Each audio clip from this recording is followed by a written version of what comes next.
got wins when he needed them to get into the chase. It not only got wins, got second place finishes and third place finishes, the kind of finishes that you need to be in the chase. First out onto the racetrack in this qualifying session, Robbie Gordon. Robbie's one of the drivers that will have to qualify in on time. 47 cars here for 43 spots. That means that 4 will go home. Robbie hoping that he is not one of those 4. You know, I really believe this will be a pretty consistent qualifying session as far as that weather. You know, it's roughly 12:45 local time, not a lot of clouds, but like Chad Canals, Jimmy Johnson's crew chief, pointed out to me, he said, Larry, the track is still going to gain temperature. He feels like it's an advantage to go out early in this session. Yeah, such a big difference from yesterday. As you mentioned, the clouds were overhead all day long. We never saw the sun peek out. Robbie Gordon had his fastest lap in that final practice. He ran 29.931, and he's not able to back up that time in his qualifying session here, 30.039 on his first lap.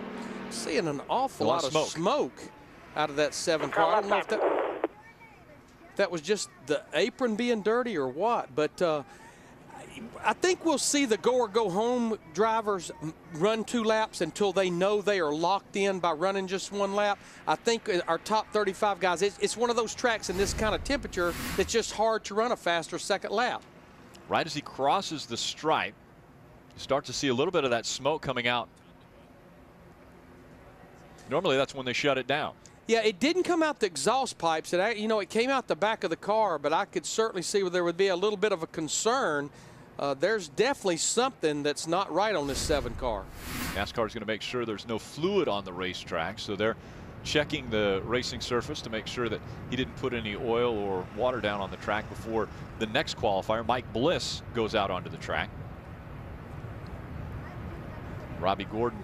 As we mentioned earlier, with all the top 35 drivers, as you can see Josh Weiss in the 37 car go out, you just continue to lose grip in the tires the further you go around the mile-and-a-half track. Plus, you run as much tape as possible. You get into that second lap, it's starting to get pretty good. And amazingly enough, I heard something when we were talking with Jimmy Johnson earlier. He made the comment that the advantage of going out earlier, whoa, hands full for Josh Weiss. But Jimmy Johnson said the advantage of going out earlier might have gone away. Do you think people are starting to play a little bit of strategy in the first practice session by maybe not showing their whole hand as far as how fast they are so that they can go out a little earlier in qualifying? No question, Rick. And you and Kyle and I were talking about this before the show. That's been going on for years because we would go places and test or in practice, and even though it had no bearing on qualifying, we maybe didn't want to show our hand, and we would use a different pin on the racetrack to clock our full lap where we didn't show how fast we could run. What's going to be bad about Josh Weiss, that was actually, for what happened coming off turn 4 to take the green flag, that was a pretty good first lap at a 30.25 because not only did it hurt turn 4 come to take the green, it killed the speed down the front straightaway. He may possibly pick up a little bit on this second lap. Looking at the tracker, he's still locked in that second spot. Does he improve on lap number 2? He does, but he's not fast enough to knock Robbie Gordon off the top of the scoring pylon. Take another look at the handling of this race car. What's this thing? You see, he comes around here and he's got it, and it just steps out on him. That takes your breath. Okay, I'm sorry. You know, takes my breath away watching it. But I want you to go back. I mean, if you watch that, it took. Here he is. He's wrecking here, but he doesn't really get sideways until all the way down here. He's almost 100 yards away when the thing really gets out of shape on him, and that's the problem with these things.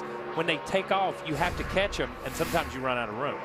This is a young man that does not have a lot of experience in the Sprint Cup Series. He runs full-time in the Nationwide Series, but he knew in his mind, I've got to stay in this throttle because if I don't... Coming off the racetrack, Travis Quapple, one of the drivers that has to qualify in on time. He is third quick of the 4 that have been on the racetrack. Like the play still has a lot of speed in it, but I got a lot of confidence in the adjustments they made, and go fast and hold on, right? That is true. Now, I know you have a lot of experience in these in Bandolero cars, so I'm going to throw in the better half dash because your girlfriend, Jacqueline Butler, is going to be my competition. Please tell me you are not doing anything to cheat up that car. It's a Christian event. Oh, that's right. There's no cheating in motorsports, right? No, I'm trying to coach her a little bit, tell her what to do, what not to do. I can't give any hints because you may pick up on it, but you've got some good racing people, your brother and your dad, so it should be a fair race. It should be a good one. It should be. We're looking forward. It's all for motor racing outreach and Speedway Children's Charities. You can text to donate. Check out Facebook and all the social media pages for more info. I got to get that out there, right, Rick? You definitely do, Wendy, and we wish you the best of luck. You've been very successful in the charity racing events, so we're putting pretty high expectations on your shoulders this year again. Normally it's a school bus. Yeah, normally they're a little bigger in, vehicles, but sure. we'll go with a little smaller vehicle for that outing.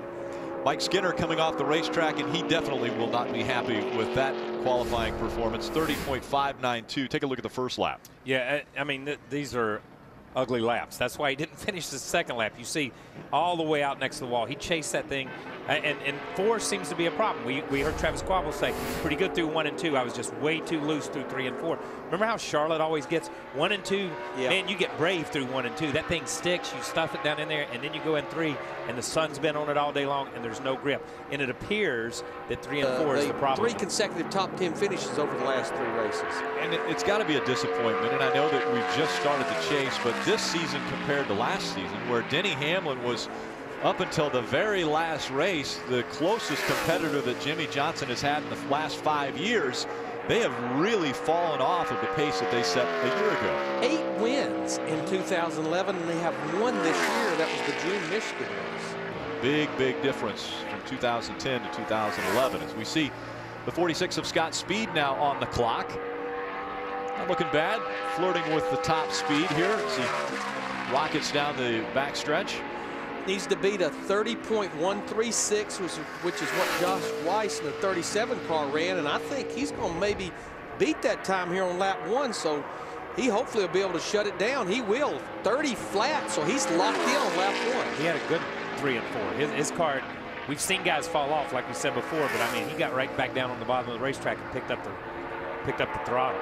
Scott Speed, one of those drivers that's been searching for a ride, hoping to get something consistent after running with Red Bull for a few years, not only in the Camping World Truck Series, but then making the move into the Cup Series.